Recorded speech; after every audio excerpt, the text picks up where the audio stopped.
Check the gate. I've been locked up for 20 years. 20 years? Yeah. 20 years in the same room? God, I would have gone crazy. Somebody set me up. I got sent the script, and Josh Brolin, my man, got sent the script, and we've been talking about working together for a couple of years. Yes, I was a drunk. Or yes, I was drinking a lot. Yes, I was doing this. I wouldn't fucking kill my wife. You know me. You were the best man at my wedding. If you look at all Spike's movies, they're all so different. You know, He Got Game was the reason why I wanted to not become an actor, but actually start making films.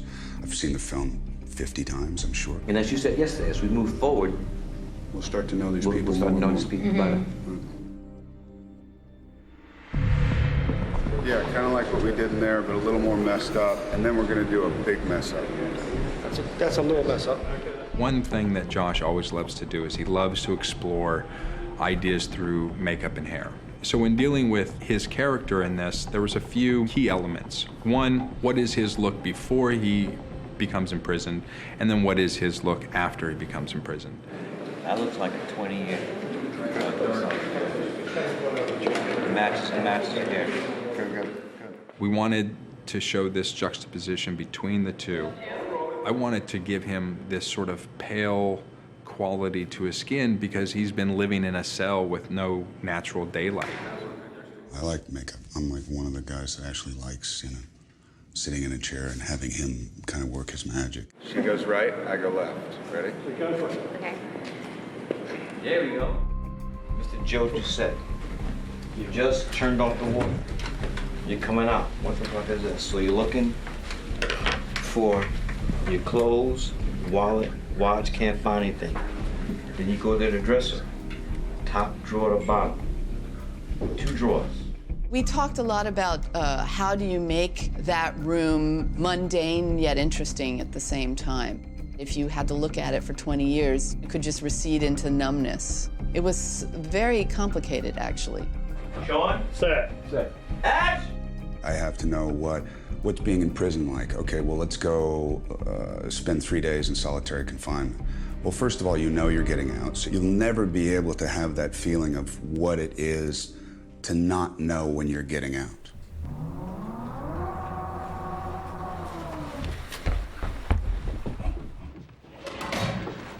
Hey, tell me what I mean. That's the thing, is what kind of research do you do? Because you see him in every aspect of every type of behavior. Angry, rage, sad, lonely, alone. So it's your imagination.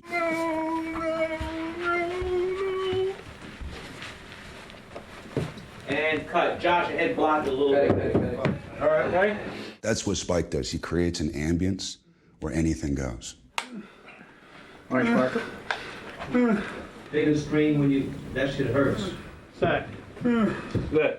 So he's a great Helmer.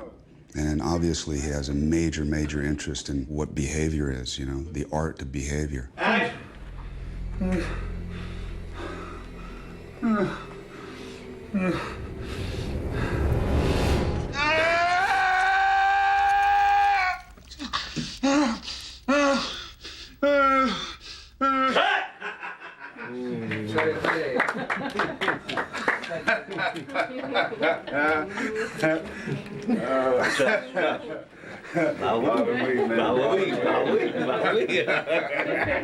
All right, let's do a close-up right here. Run! Hey! What the fuck is wrong with you? This is right when Josh Brolin's character comes out of 20 years of incarceration, his first exposure to the real world after he's been incarcerated for 20 years, and he finds some helpful people to help him exercise some of the things he's been working on during his incarceration. Action!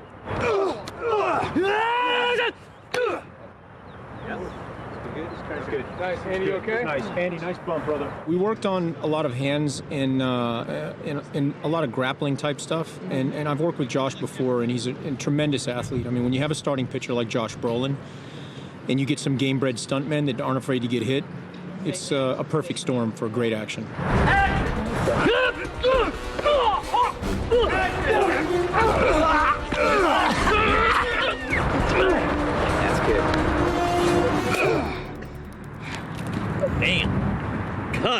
Oh, sick. Damn. Wally, you okay? Damn. Wally, come here, Bubba. Don't mess with Josh Brolin. Down positions. Down position. Let's blow the lens, please. Do this, go. Air for the lens. The best thing about Spike is he is so 100% the captain of the ship. Listen, you gotta try to catch him before we go around the corner, okay? Like here? So he brings this like really fast-paced energy where he wants to get things done. He doesn't want people slacking, and so everyone follows suit. It'll be better for us if you don't. If I'm not here? You're right here. If I'm here. Please. I really encourage them to be a part, to enjoy the process of making the characters, suggestions. So maybe stop him and then come like that. Yeah. Once you make him stop, Yeah. they come back. Okay. And Lizzie, you know, every time she said something, she hit it on the nail. Where is she? Where is she? Where is she?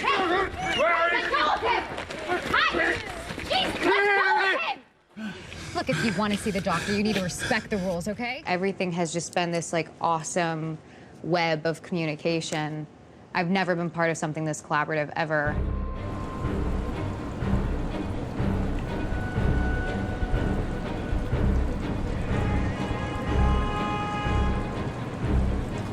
Spike had always talked about there being beats in the movie where it opens up and it's bigger than what it necessarily reads, because you do need to feel when he's out and in the world that there is a bigger environment. We're shooting in New Orleans, which doesn't have a Chinatown. It was a big challenge, but I think it's going to be spectacular. Well, Sharon, she had a very tough job because even though we're shooting here in New Orleans, it can't look like New Orleans. New Orleans is a very, very distinct place.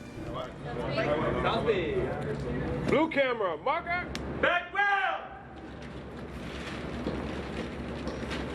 Action.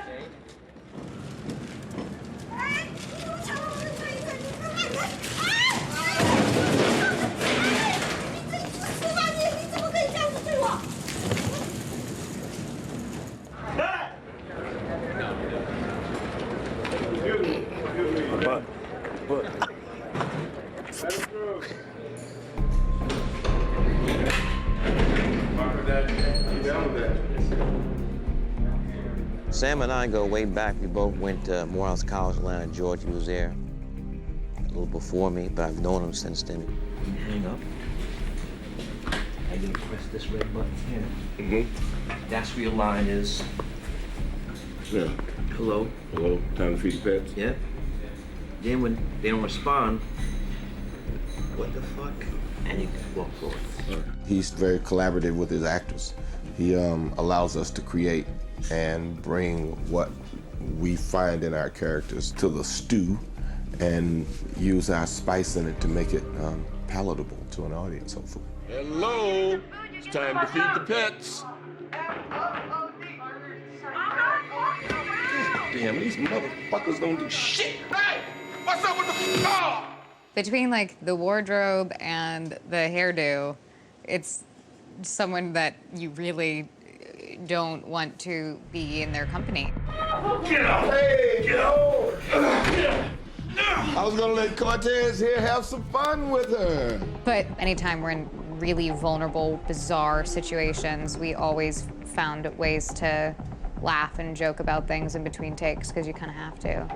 But now that you're here, the bitch can wait. Get him on the table.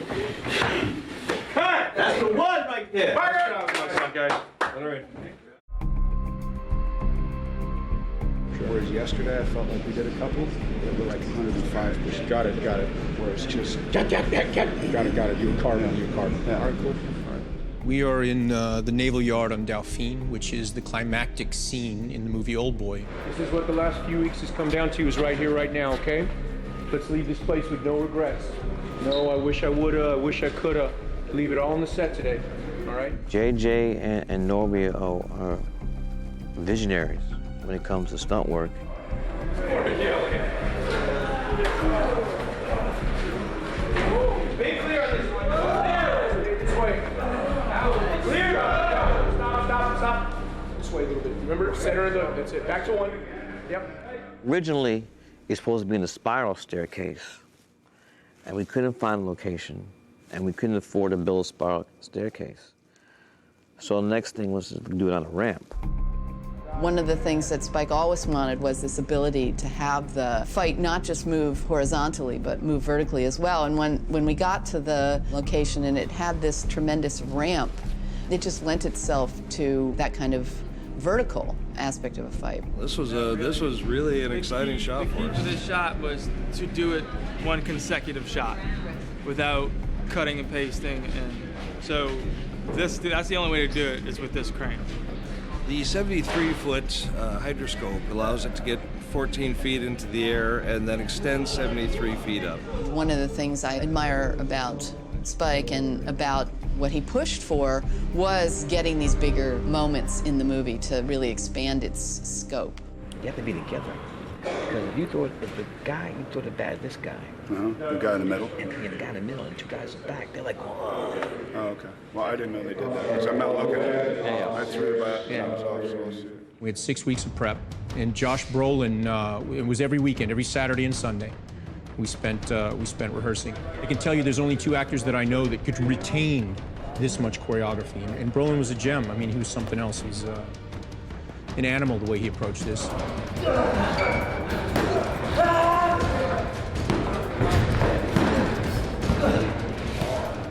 To create something that I think will stand alone as being its own great, great thing, it was the most difficult thing I've ever done. He's not particularly known to be an action star, but it's funny in a way because he's an incredible athlete. You know, clearly he could be an action star if that's what he wanted to do. Ski, get your legs out of the way! I have to say, Josh Brolin is bringing the ability to actually get hit in real life, which this is like my 5th film. I've never seen this before, like the actors actually getting hit by the stunt people and getting hit by the other actors. Apparently that's the way that Josh likes to do it, and it works.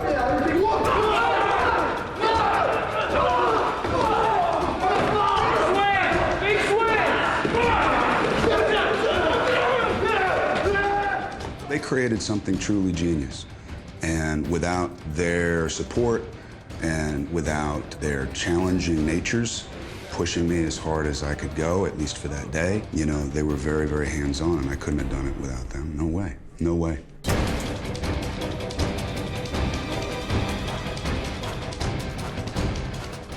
When I finished the fight and went off and had a nice cry afterwards, because all that pressure on me, it's like, wow, we actually did it. It felt amazing. I'm not gonna say Chucky.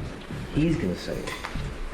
Okay, good. That's what brings you out. Good. Yeah. So no window break, door shit. He's calling you out. He just got in somehow. Okay. Right. He just got in. Yep. This is the 6th movie I've done with Spike.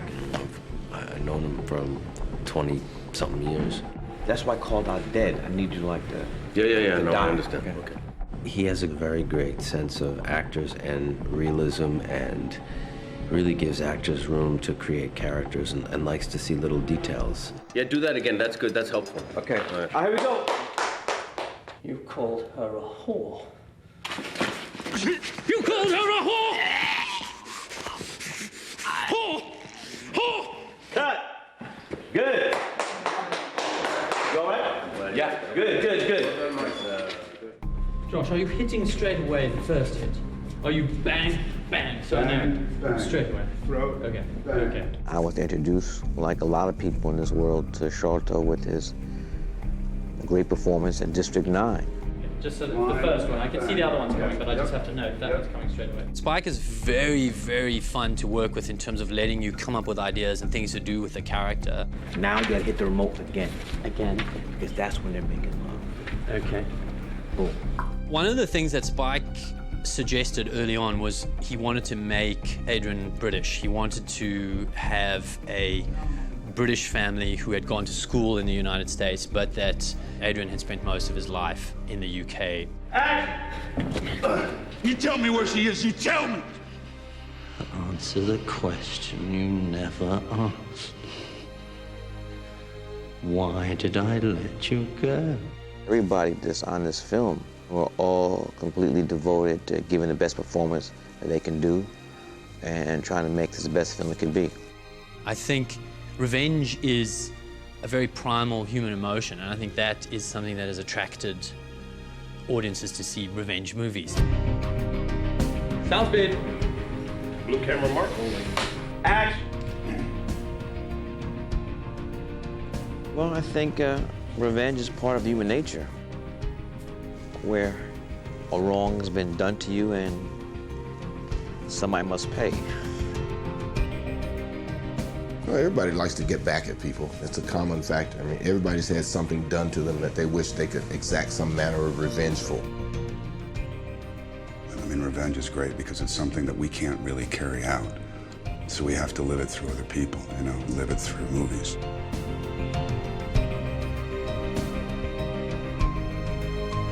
Everybody, it's a wrap, it's a wrap, it's a wrap, it's a wrap. This movie has its own life now. It's truly become its own thing. Of all the films I've done, you know, for me it's about telling a good story. And there's many different stories you can tell. And Oldboy is going to be another one.